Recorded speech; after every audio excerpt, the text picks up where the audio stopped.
Hi, everybody. It's Ines Simpson here, and I'm just going to do chatting a little bit about the usual hypnosis stuff. But I'm really going to direct some at the newbies in the crowd and some at people who are thinking of taking SP, a little bit of everything here. So, first of all, what I'm thinking about is when I was new, which was back in 1999 and year 2000. Was I went to every convention I could get at my hands, and that was NGH at the time was the biggest convention. But today you have so many conventions to go to, and if I can say, compared to listening online to anything, live training, even if it's only 1 hour, 2 hours, one days, whatever, is always better than just sitting statically in your chair watching. Why? Because you get the full experience. So this is directed mostly at newbies, of course, because the rest of us go. I go to conventions all the time, but it's directed at because they're sitting there by themselves. They've gotten out into the hypnosis world and they only have what they learned so far. Please never stop learning, because especially now, this community of hypnosis is moving forward at a very, very steady pace. Staying stagnant will just leave you in behind. So you need to keep current. You need to keep, everything is evolving. Right now, hypnotists are not just sitting back and doing what they always learned. They are going forward and doing, as Jerry would have said, and it would have been that he is actually practicing on some friends. When I teach, we experiment all the time. You can do it with your friends. You can do it with certain clients that are your clients for all the time. You can do it for the appropriate time, the appropriate way. So what if you just thought, gee, just like a friend of mine, Turan Mirza in Ireland, he says what he does is takes street hypnosis, and he's really good at it. He likes street hypnosis, but he learns a new induction. He learns this or he learns that, and he goes out and does it in the street. Now, not everybody's as gutsy as Tron, but it's the idea that you start to move ahead. In the session, even if you're doing it with a friend of yours or whatever, you're not going to hurt them. There's nothing if you could just go back and do it the old way that you knew how. But if you can think of an idea, or if you've heard of a new thing, or you took a new class, get a move on and start moving forward. Because I've really been very happy with what I found out when I was in Australia, because, I always have, just like everybody else, I have limited beliefs, believe it or not. But they have 450 hours that come.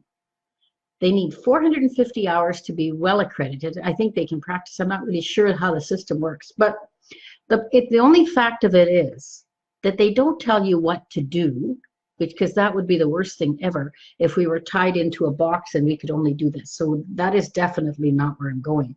I want this to be open so we can grow constantly. And that means that you keep getting training, and you're self-driven. We don't have a drive for that, and in a way that's good, because I'm always afraid that it would say and start to limit us.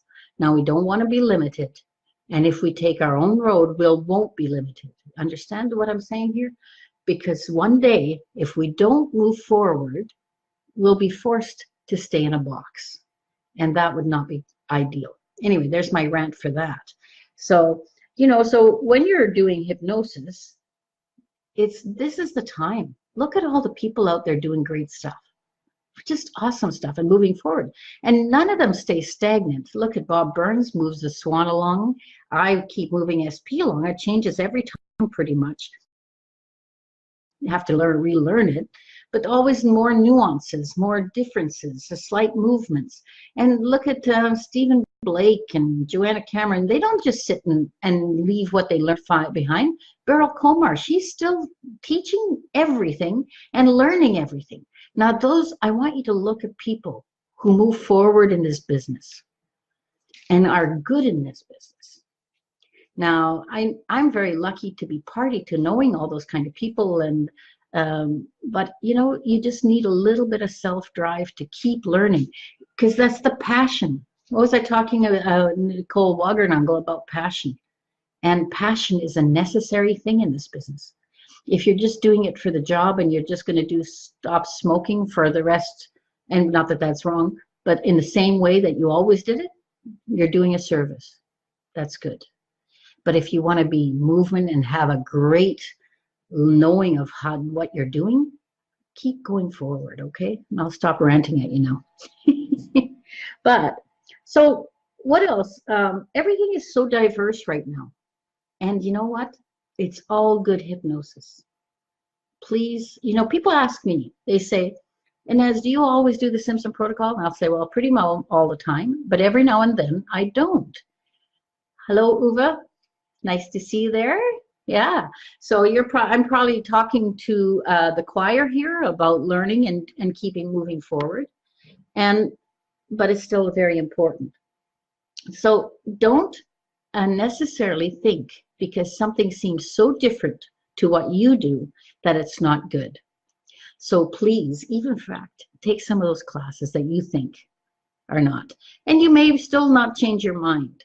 Now, I've taken lots and lots of classes, and I still primarily do SP because that's my creation and it suits me.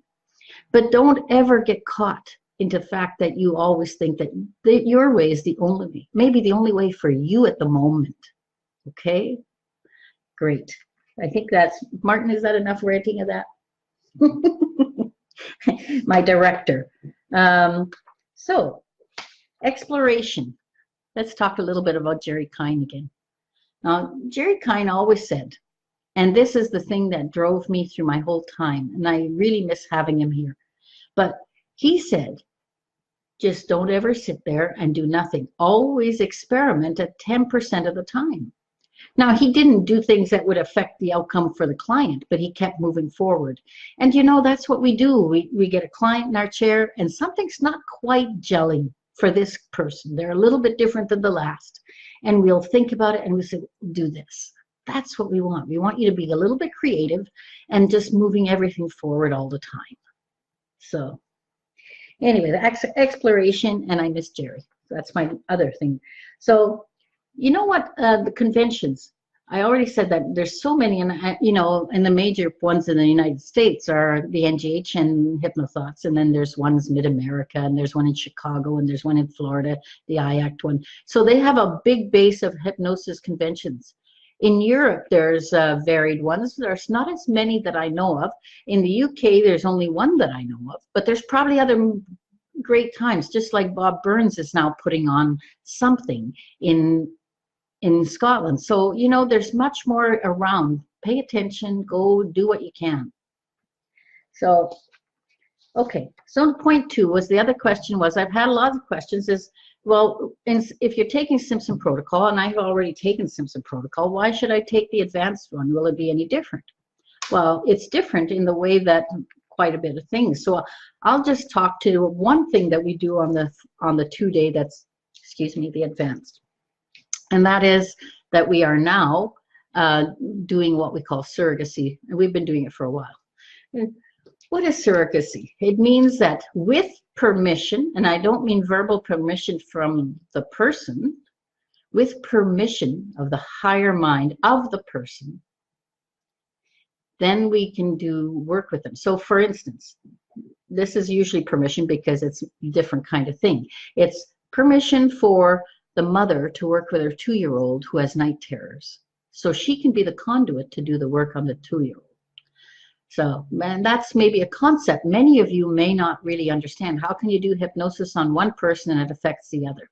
Because we are more than one. We're all connected. We got the web, the whole thing of, maybe it sounds a little metaphysical to you, but when you're practicing in the advanced training, you do it usually in 3. So you have one that's doing the hypnosis on the client, which is the surrogate, not the other person. The other person is either watching, making some notes, doing whatever they are doing, and they will notice that the person hits all the right highlights and hits all the things that they need to do. And it's astounding. And I really want to do it like that in a group, because when you're doing it with your client in the chair, you don't have the third person's giving the 2-year-old would be But, you know, there's one, even someone, there's ever, so start that over, that thought. Sometimes my thoughts go so fast that I can't keep up. Okay, so someone in class, in which it happens, even hypnotists or new hypnotists, they feel like they're not allowing themselves to go into hypnosis, and many times they're not because they still have the misconceptions or fears that they haven't let go yet. So we did a surrogate hypnosis, and after that, entered hypnosis fine. So you understand there's not just, and you say, well, that's pretty easy to fake. And yeah, it is, who cares? But the whole thing is, when you're working on someone else with permission, things change. If someone's so hot, excited in class, they figured they were going to fix the world by working on all the politicians. There probably won't be permission. So, you know, you can't do anything that their free will not want. So, oh, right. Yeah, that was a good one. Yeah, Martin just reminded me of one when we were doing some people who had already taken SP were sitting in online. And just for fun, they started doing it across the Zoom to the other one that was watching, and they worked on someone, and it was astounding to them, even though that they were open to the surrogacy, that even worked. And it was a great thing. So it's really interesting where we're going with not just hypnosis, but opening the boxes of belief systems. And I'm sure I'm a little bit woo-woo, but I'm also very clinically minded. I don't want anything just to be loose and free without checking of if it works. I wouldn't be teaching it if it wasn't working. If it's working, we might not know all the reasons why it works, but we have the idea. Because that all started off way back with Jerry Kine when he taught me the 7, you know, rules of the mind. Now, the 7 rules of the mind is basic hypnosis. That's what I mean. Get your basics done, and the rest will come much easier. There, that's another rant. So surrogacy, we've had so much fun with it. You know what? It opened my eyes too, because when I first started, I was saying, well, gee, this seems to really work, but, you know, the conscious mind has always got those irrational things that go on.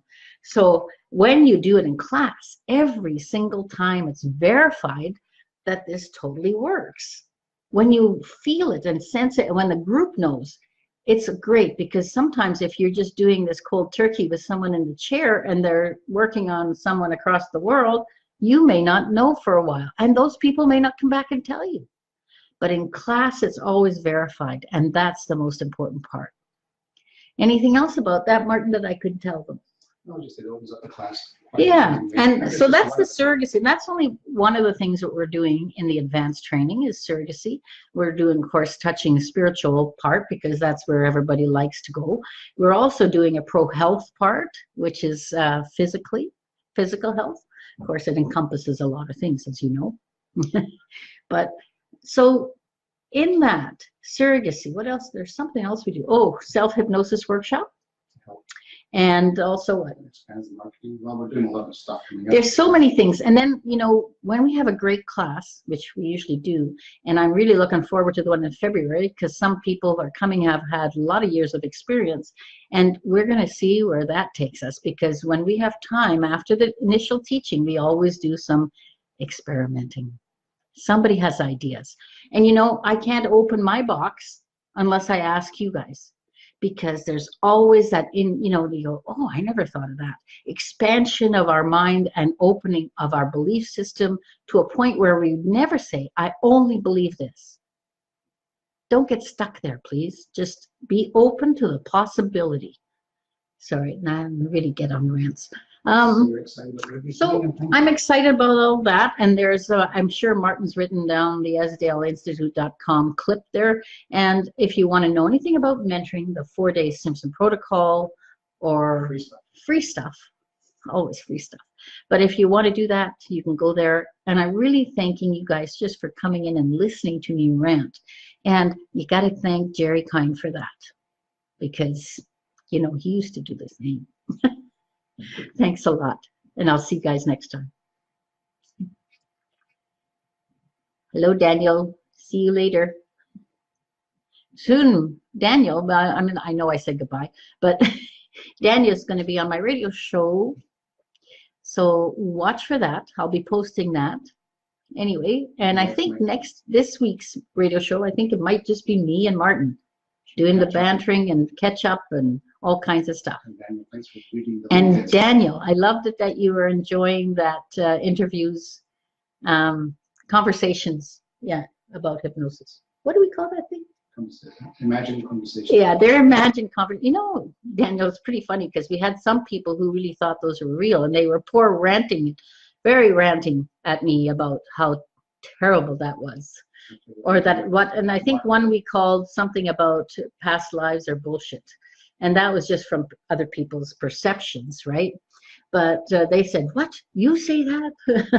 But they hadn't read the conversation. Anyway, thanks a lot for listening. Thanks a lot for being there. And I'll say goodbye for now.